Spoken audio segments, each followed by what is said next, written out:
Excuse me po. Dok, Ay, Doc. Dok, kamusta na po yung anak namin? Nagkaroon po ng viral infection si April.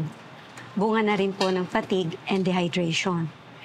Hinang-hina po ang pangangatawan ng bata eh. Pasensya na po kayo kung matatanong ko po kayo. Nakakakain naman po ba ng maayos at sa tamang oras si April? May mga meals na na-skip si April. Sige po, Mrs. Chavez. Pag nagising na po si April, pwede nyo na po siyang painumin ng tubig. At pwede nyo na rin po siyang pakainin kahit konting solid food.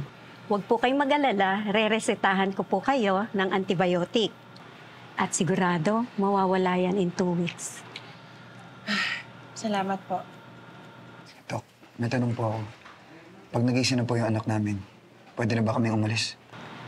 Hindi ko po yun may re-recommend. Unstable pa po ang pasyente. Obserbahan muna natin kung magiging stable ang fluids niya in 2 to 3 days. May tanong po kayo? Ipahanap niyo na lang po ako sa mga nurses. Maraming salamat. Salamat din.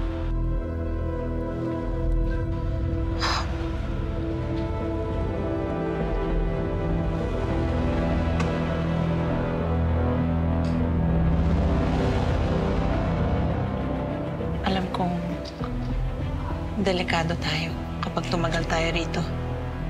Anong gagawin natin, Norman?